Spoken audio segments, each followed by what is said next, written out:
Fizemos isso com a Suécia. Estamos trabalhando para avançar nesse modelo, nesse processo. Tem uma série de relatórios que estão no site da BDI, para quem tiver interesse, Suécia, Alemanha, Estados Unidos. Fizemos um grande evento nos Estados Unidos, 500 pessoas, sendo 150 brasileiros. A ministra Ellen Grace, quando estava no Supremo, os 2 embaixadores, Brasil nos Estados Unidos no Brasil, presidentes de várias empresas brasileiras. O Ricardo Filizola, que vai estar aqui hoje, não amanhã, com vocês, foi uma das pessoas que foi conosco. Esse aqui é o CEO da Vale Soluções de Energia, o diretor de tecnologia da Eletrobras. Com várias empresas americanas, geramos um grande relatório. Desse processo saíram projetos de pesquisa envolvendo universidades brasileiras e americanas e saíram algumas joint ventures de empresas brasileiras e americanas para desenvolver produtos em conjunto. Questões. Primeiro, visão de processo é fundamental, etc., liderança técnica. Eu vou comentar algumas coisas aqui. Acho que tem 2 coisas, talvez essa parte de baixo seja mais relevante. Primeiro, qualquer coisa internacional, especialmente para quem está na construção, é muito demandante. Esse processo com os Estados Unidos, nós realizamos 13 workshops, um no Brasil, outro nos Estados Unidos, um no Brasil, outro nos Estados Unidos. Surgiram várias ideias. Nós só conseguimos implantar um percentual muito pequeno dessas ideias. Porque, além das conexões, ou seja, nós basicamente geramos conexões, é preciso capital, é preciso consultoria técnica, é preciso preparação. E aqui um comentário muito prático. Eu acho que nós, Brasil, temos um caminho longo para nos prepararmos para a inserção internacional. Por 2 motivos. Primeiro, porque, no geral, nós não sabemos o que nós queremos. Eu fui numa reunião, foi ótimo. E daí? Nós não sabemos o que nós queremos e nós não somos agressivos como deveríamos ser. O segundo ponto é que há um déficit grande de capacitação. E eu posso dar 2 exemplos, um no setor público e um no setor privado. Eu já participei em atividades com representantes do setor público brasileiro que vão lá fora e dizem: puxa, eu não sei por que eu estou aqui. Eu penso, puxa, tu devia estar aqui para ser demitido. Se tu vem com dinheiro público brasileiro para uma atividade internacional, não sabe o que está fazendo e não fala bem do teu país, não deveria estar aqui. Ou, como já participei com gente de empresa que diz: puxa, como é bom estar aqui, o Brasil é tão difícil. Meu camarada, tu não aprendeste o que é marketing, o que é vender? Se tu vai falar mal de ti, ninguém vai querer comprar e querer fazer negócio contigo. Então, acho que a gente tem uma experiência que precisa ser construída e é uma trajetória que nós ainda precisamos percorrer para poder nos inserir de uma forma mais efetiva nessas ações internacionais. Bom, esse quadro aqui de atuação internacional, então nós continuamos e estamos crescendo a agenda com Estados Unidos, com Suécia, a agenda na Federação Global de Competitividade, mas com uma clareza muito grande que nós precisamos não só de financiamento, a gente precisa de consultoria, a gente precisa de fóruns de investimento, a gente precisa melhorar a governança. E por que nós precisamos melhorar a governança? Porque os instrumentos que estão disponíveis para o governo, na verdade, eles estão distribuídos entre várias agências. Os instrumentos, o dinheiro de inovação no Brasil não está na BDI, não está no Ministério do Desenvolvimento, está na FINEP. O dinheiro para fazer internacionalização de empresas está uma parte no BNDES, está uma parte de promoção na PEX. A regulação está quebrada entre várias agências. Então, coordenação é um tema absolutamente chave em qualquer agenda internacional. O que a gente tem feito hoje? Tentado trabalhar isso a partir de governança, de uma estrutura de governança, e tentado trabalhar a partir de uma estrutura de projeto que não tenha só os encontros, os eventos, mas tenha financiamento e estruturação de projetos, tenha consultoria técnica, tenha fóruns com investidores, etc. Bom, questões críticas, acho que eu já comentei várias delas, mas uma delas certamente é qual é o interesse brasileiro. Para fechar, eu vou comentar alguns pontos, um pouco, especialmente dessas relações, afora o aprendizado que a gente procura construir na BDI, alguns pontos que eu compartilhei com vocês, algumas coisas que acontecem no cenário internacional e que, a partir dessas relações, a gente tem observado. A gente, eu digo, não só eu, mas, de fato, a equipe que trabalha com isso na BDI. Eu acho que tem uma questão de fundo que foi discutida pela manhã, o que o Brasil quer ser quando crescer. Nós viemos nessa trajetória de construção, mas o fato é que, relativamente aos que crescem, nós ainda ficamos para trás. Nesse mundo tem uma aceleração muito grande da produção de conhecimento. Se a gente olhar historicamente, isso aqui é a série de patentes do escritório americano. Esse crescimento é exponencial. E aí eu lembro uma frase do presidente uruguaio, do Pepe Mujica. Não quando ele assumiu a presidência, mas quando ele assumiu o Senado no Uruguai. E onde ele disse o seguinte: a disputa do século XIX é a disputa pela terra. A disputa do século XX é a disputa pelos meios de produção. A disputa do século XXI é a disputa pelo conhecimento. Só que existe uma mudança importante na geografia do conhecimento. Isso aqui é o seguinte, essa aqui são duas revistas de física, na verdade, duas das principais revistas de física, e aqui o número de artigos publicados... Eu já quebrei o microfone, né? E aqui o número de artigos publicados a cada ano, quebrados em azul pelos Estados Unidos, pela Europa e pelo resto do mundo. Se nós olhássemos em 1983, cerca de 2/3 a 3/4 da produção de conhecimento de física no mundo estava nos Estados Unidos. Hoje, esse valor é menor que 1/3. Queiramos ou não, há um deslocamento muito grande no mundo da produção de conhecimento. Isso coloca uma série de questões. As oportunidades que surgem para nós são oportunidades que têm um impacto marginal, no sentido de afetar a margem de outros países. Né? E por isso que hoje um dos debates centrais da discussão de indústria nos Estados Unidos é facilitar a concessão de vistos a estudantes de engenharia e áreas exatas de outros países. Por quê? Porque gente ainda se distribui de forma normal pelo mundo. A capacidade intelectual das pessoas. Isso não será assim com a engenharia genética. Os ricos poderão ser mais ricos, mais magros, mais fortes, mais longevos. Ainda não existe essa capacidade. Então é fundamental para um sistema industrial avançado o quê? Capturar as pessoas mais aptas. Essa é uma iniciativa explícita hoje de quem discute política de manufatura nos Estados Unidos, é a concessão de vistos. Nós precisamos dar green card para todo mundo que vem estudar engenharia. Isso é a proposta que está na mesa. Por quê? Porque cada vez mais desenvolve-se em outras partes, menos gente, proporcionalmente, vai ficar lá. Tem uma questão associada, isso aqui são fluxos de P&D, basicamente. Mas acho que uma das discussões hoje de manhã sobre comércio, eu vou passar uns 3, 4 minutinhos. Uma das discussões hoje de manhã sobre comércio, acho que sublinhava a seguinte questão. Cada vez menos, dados de comércio vão nos permitir entender para onde o mundo vai e para onde o dinheiro vai. Pô, se a gente olha, o exemplo do iPhone e do iPad. Pô, de $500, fica $3 na China. Pô, é isso mesmo. Fica $3 na China. Ah, a China exporta iPads. O dinheiro vai para onde está a inteligência nesse processo. Se nós olharmos hoje, a balança comercial americana é deficitária. Mas quando nós incluímos na conta total, a conta de serviços, royalties, serviços financeiros, serviços de engenharia, etc., é positiva. Tanto que nós utilizamos o PIB no Brasil, mas a principal medida que os americanos usam não é o PIB, é o PNB. Então, puxa, tem uma forma, se nós olharmos somente comércio, nós olharemos somente pelo retrovisor. O comércio de bens não é capaz de captar a nova dinâmica do mundo que está aí. Não? Bom, obviamente tem uma disputa grande por conhecimento, não vou entrar nesse negócio, etc. A gente fez na BDI uma avaliação comparada de políticas de inovação. Foi um trabalho que foi contratado fora, foi um trabalho que foi coordenado, eu coordenei de dentro da BDI, quem coordenou de fora foi o Glauco Arbix, que hoje é o presidente da FINEP, analisando 7 países. Todos os países relevantes têm estratégias nacionais de inovação. E essas estratégias, elas estão vinculadas ao centro do poder, gabinete do primeiro-ministro ou gabinete do presidente.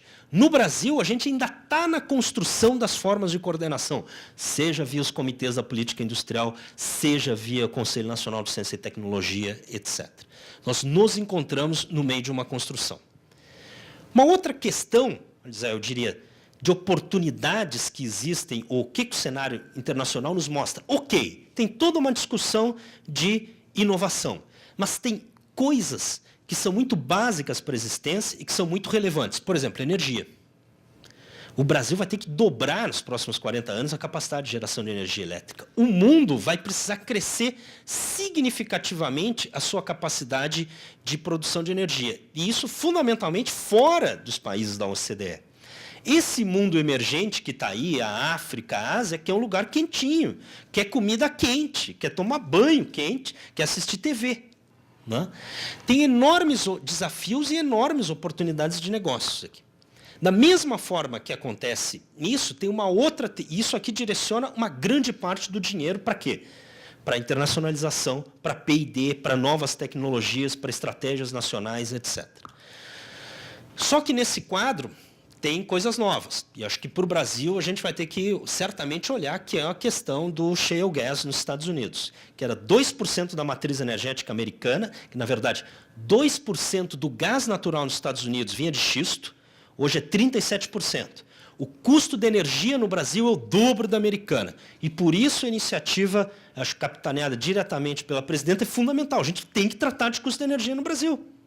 Se nós olharmos o conjunto da indústria brasileira, tem 3 problemas. Primeiro, do ponto de vista da competitividade, o preço dos fatores é caro. Puxa, energia no Brasil é o dobro dos Estados Unidos. Capital ainda é caro. Então, preço dos fatores é um problema. Trabalho está no meio do caminho. Mas a questão de trabalho é o seguinte, é natural que cresça, vai crescer e tem que crescer. É o que todo mundo quer, que as pessoas vivam melhor. Tem um problema na outra ponta, que é o Brasil não consegue gerar valor como os outros geram, porque a gente não tem a taxa de inovação que os outros têm. Ora, os nossos custos, os preços dos fatores são mais altos. No geral, a gente não consegue gerar valor. E no meio, a nossa produtividade ainda é baixa. Seja por questões externas à empresa, seja por questões internas. Mas, então, energia é uma coisa que, seja por que for, negócios internacionais, internacionalização, exportação, inovação, etc., vai ser relevante. Uma outra coisa é comida. Nos próximos 50 anos, nós vamos ter que dobrar a produção de alimentos no mundo. Tem muita boca, pessoal. Pô, daqui a são 7 bilhões de habitantes. É muita gente querendo comer. Isso é ótimo que mais pessoas comam. Mas isso cria uma série de oportunidades e uma série de desafios. Uma série de desafios. Não? Isso aqui é um gráfico, na verdade, baseado na FAO, o quê? Pela demanda de calorias por dia no mundo. Ela vai crescer e muito. E isso significa, para um estado como o Rio Grande do Sul, uma série de oportunidades. Ou pode significar uma série de oportunidades. Uma outra coisa fundamental é saúde. No mundo inteiro, cada vez mais as pessoas vivem mais, mas isso aumenta os custos com saúde e isso gera um enorme direcionamento para a inovação em saúde.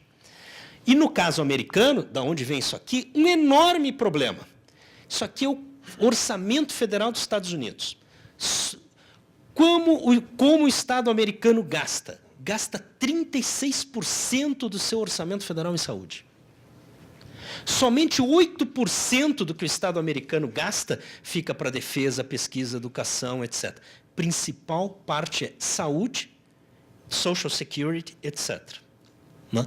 Por isso que nas eleições americanas, puxa, é fundamental olhar para a questão da saúde, a reforma do Obama, não sei o que lá. Mas significa também o quê? Tem muito dinheiro para a saúde. E isso direciona muita pesquisa, demanda, etc. E vai cada vez mais para o Brasil. Né? 2 coisinhas para fechar. Isso aqui é um report sobre manufatura nos Estados Unidos. Existe toda uma volta da manufatura dos Estados Unidos para a China por vários fatores. Primeiro, mudança dos custos de mão de obra na China. E segundo, porque a manufatura está mudando. Não sei se vocês viram isso aqui, mas, enfim, está em vários lugares, pesquisas, na mídia, etc. Cada vez mais, manufatura é menos a fabricação física e é mais inteligência, tecnologia, computação, etc. 2 exemplos. Puxa, indústria de plástico nos Estados Unidos. Hoje tem uma iniciativa americana, do governo americano, de manufatura avançada, de tornar supercomputação disponível para pequenas empresas. Por quê? Para fazer o projeto, por exemplo, de embalagens. Eu, em vez de utilizar 100 gramas de plástico, eu tenho o mesmo desempenho utilizando 50 gramas de plástico. O preço é o mesmo, o custo é muito menor. Certamente você já viu nas garrafinhas mais frágeis. Né? E isso não é saber fazer em si. Isso depende do quê? De simulação de sólidos. Isso é supercomputação. Isso vale para aeronáutica, vai valer para petróleo, etc. Outras coisas, impressão 3D. Pô, o cara compra impressora, hoje já tem por $1.000 uma impressora 3D, e isso vai mudar o quadro da manufatura. Né? O governo americano tem uma série de iniciativas. Tem essa de tornar a supercomputação acessível, e tem uma iniciativa, diga-se de passagem, se tem um país no mundo que é campeão de política industrial, se chama Estados Unidos da América. Minha leitura pessoal. Né? Porque é fantástico, desde o Hamilton. Né? E tem uma iniciativa, essa aqui é uma iniciativa de $1 bilhão, da Casa Branca. Tem uma pessoa que é o assessor de manufatura do Obama, que coloca $1 milhão no NIST, que é o Inmetro dos Estados Unidos, muito mais turbinado, para criar 15 centros de tecnologia para a indústria nos Estados Unidos. E que vão ser gerenciados pela indústria depois. Então, questão de fundo. Manufatura é fundamental. Está todo mundo discutindo. Como é que traz a manufatura? E está todo mundo vendo o seguinte, não é mão de obra barata. É tecnologia e é inteligência. Os americanos têm crescido as suas exportações de manufaturados e eu vou passar só... E aqui vocês não vão enxergar, é o penúltimo slide. Isso aqui é uma pesquisa, antepenúltimo. É uma pesquisa feita pela Deloitte em 2013, com presidentes de empresas em vários lugares do mundo. Principal item direcionador de investimento em manufatura, que se chama Talent Driven Innovation, disponibilidade de pessoas. Isso é chave nos Estados Unidos, gente com formação ciência, tecnologia, química, física, matemática, etc. E trabalhadores. Né? E aí vem uma série de coisas abaixo. O Brasil é o 8º país mais competitivo, isso é uma survey. Então, tem uma série de opiniões tortas aí. E, nos próximos anos, esperam que seja o 3º. Bom, eu vou passar essas várias coisas. Eu acho que tem vários pontos. Recursos naturais continuam relevantes. Existe uma grande questão tecnológica em aberto. Biologia é cada vez mais ciência da computação e menos abrir sapo. Biologia é capacidade de manipular grandes massas de dados no DNA hoje. Quem vai dominar esse jogo não é quem tem a floresta, é quem tem o supercomputador. Né? E se nós não entrarmos nesse jogo, nós perderemos mais um bonde. Né? Inovação, etc. O que pode dizer para o Rio Grande do Sul? Minhas ideias aqui, perdoem-me se... Eu acho que tem uma questão. Dá para disputar investimento com base em mercado? Eu acho que quem vem para o Brasil. Então, a decisão de localização, como foi discutida pela manhã, é primeiro para que mercado eu vou. Depois eu vou ver quem me dá as melhores condições. Tem uma outra questão, obviamente, o que promover. Eu acho que aí olhar comércio e os setores que existem do ponto de vista comercial é relevante. Pessoalmente, eu acho que a Apex é das operações mais profissionais que existe no Brasil e dentro da estrutura do governo brasileiro. A capacidade de análise de dados, de olhar dados de comércio de forma estruturada, puxa, eu acho que é fantástica. Acho que, objetivamente, trabalhar isso e entender mercados, dados de comércio é fundamental. Tem uma terceira questão aqui que é, puxa, eu diria Humberto Gessinger, será que estamos longe demais das capitais? Eu dou um exemplo para vocês. Estava semana passada num evento internacional, estava com o diretor, vice-presidente mundial de engenharia da John Deere. Ele me disse, acabamos de tirar a nossa sede do Rio Grande do Sul e levar para São Paulo. Uma das principais coisas é o seguinte, a gente não consegue chegar em Porto Alegre, não tem voo direto para os Estados Unidos, as pessoas não querem ir. Simples. E aí vem as questões de infraestrutura. Isso é uma questão objetiva. Pode parecer... Porque cada vez mais eu tenho gente, montei um time de 15 pessoas, estão começando engenharia, mas o pessoal não tem voo direto dos Estados Unidos, todo mundo quer ir para São Paulo, não quer ter que ficar esperando, trocando avião. Bom, é uma questão simples, infraestrutura, etc. Simples de falar, né? Eu não estou dizendo que é fácil. A questão dos instrumentos. Do ponto de vista do aprendizado da BDI em si, eu diria que o meu principal aprendizado é o seguinte, demora muito para construir uma agenda internacional. Não adianta fazer uma ação, etc. Tem que ter gestor dedicado, construir relações demora anos. Construir relações com um país, com um mercado, demora anos. Se não for uma trajetória de longo prazo, o que é a minha experiência, no que eu faço me diz, eu acho que as probabilidades de avançar são mais limitadas. Tem exemplos no mundo de estados que têm ações de promoção direta. Tem vários estados americanos que têm escritórios comerciais no Brasil. Talvez seja eu não tenho resposta se isso é bom ou não. Acho que é muito importante pensar, e aí, de novo, as questões, como as relações são de países, conectar com a política nacional é absolutamente necessário, as diretrizes, com a agenda do presidente ou da presidenta da República, eu diria, por uma agência, porque nós fizemos. O exemplo que eu dei para vocês da Venezuela só aconteceu porque a cada encontro o presidente Lula estava pautado sobre a agenda com a Venezuela. Senão não avançaria, não avançaria. Acho que tem uma questão importante aí, e acho que aqui, eu sinceramente acho que é um avanço muito importante no Rio Grande do Sul. Eu acho que a criação da agência, que ter esse tipo de discussão, é um avanço fundamental. Né? Ter uma assessoria internacional é fundamental. Né? Poder construir instrumentos, diálogo, etc. Para quê? Para poder dar resposta.